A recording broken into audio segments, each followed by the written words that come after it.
Okay, I had a question posted to the discussion board about number 17 on the review. So it says, a contract is estimated to yield 48 quarterly net returns of $3,000 beginning 3 months from now. To secure the contract, outlays of $40,000 now and $35,000 2 years from now are required. What is the contract's net present value to a business whose cost of capital is $12,000 compounded quarterly?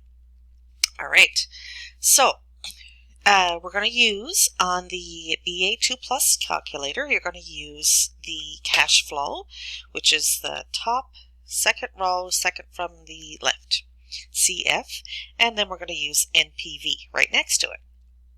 So we kind of have to draw out and figure out what are the cash flows.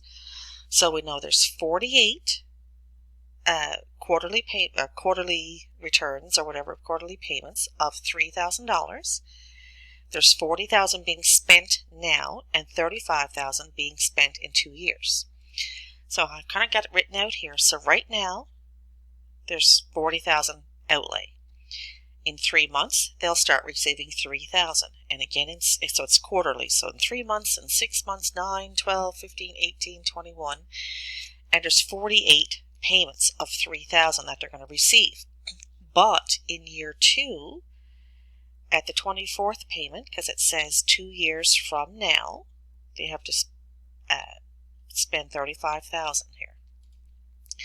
So you just have to remember that when you get down to 2 years from now, which is payment in the 24th month, they're going to spend $35,000. They're still going to receive the $3,000, so their net outlay is going to be $32,000. So now we can go into our cash flow worksheet. So I suggest hit CF, but then go second and the clear button on the bottom, clear work, just to make sure you get rid of everything that's in there. So now our CF0, that's the cash flow right now, and that is $40,000. So $40,000 negative, because it's an outflow. Enter, and you go down. Cash flow 1. Cash flow 1 is going to be a positive $3,000. So you hit 3,000, enter, and then you go down arrow, and it's FO1. Now, you have the option, you could enter 3,000 and just let FO1 equal 1 and enter this one and this one individually. Or we can see from looking at this that there's 1, 2, 3, 4, 5, 6, 7 payments of $3,000 in a row. So if we just hit 7 for FO1, that's the time period. So we're saying there's 7 payments. Enter, down arrow. Then we're going to enter this payment. So it's $32,000 negative because it's an outflow. Enter, down. FO2, now this payment only occurs once, so we're going to let it equal 1. So you're going to go down again. Cash flow 3 is again $3,000. So 3,000, enter. And then how many more payments? So there's 48 in total. And we had what? 1, 2, 3, 4, 5, 6. Yes, we said 7. And then plus this one is 8. So there were 48 total payments. We've already accounted for 8 of them. So FO3 are the remaining number of payments, which is 40. So you hit enter. So now we've accounted for all our payments. So we've done problems like this before. I think the main difference in this one is that there's a payment down here.